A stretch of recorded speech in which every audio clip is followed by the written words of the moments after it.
very good morning to one and all present here. Today I am going to talk on the topic Bob Dylan, a legend. Firstly, let us know what an activist is. An activist is a reformer who tries to bring drastic change among the mankind by writing or expressing themselves enough to make the audience awaken.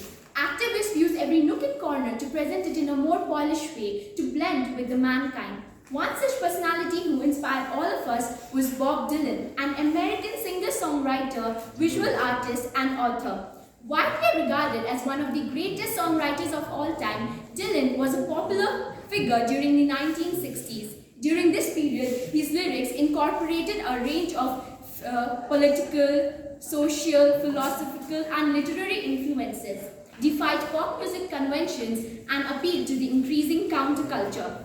One of his most famous works are his anti-war songs. Through each of them, he conveyed his message of peace. The depth in his songs could be felt by anyone.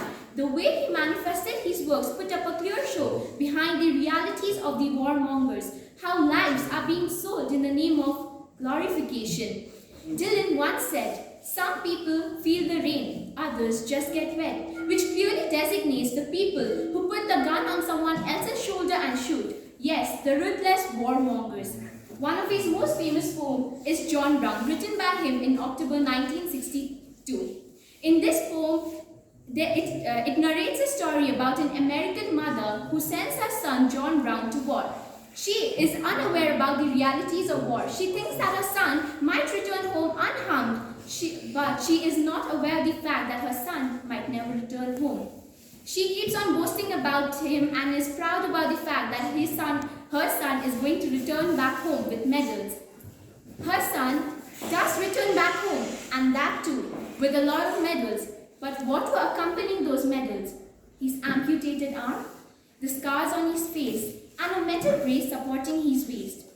Can the medals that he placed on his mother's hand ever compensate the damage that war had done to his entire life? No, I don't think so. He told his mother, "You wasn't there standing in my shoes," by which he clearly means that it was him who was fighting there on the battlefield, killing someone else who looked exactly similar to him. He didn't even know he was just a puppet in the hands of the warmongers. While what his mother was doing, she just sat back home feeling proud about the fact that her son is going to return home with medals. Other than anti-war songs, Dylan wrote much about politics and the current situations, one of which was The Times That Are A-Changing, which was written by him in 1963. In this poem became an anthem for the frustrated youth. It summed up the anti-establishment feelings of the people who were later to be known as hippies. For those people who don't know what hippies are, they are a group of people who have long hair and are very artsy. They are often known as the Bohemian tribe. They are often known to take drugs for hallucinating.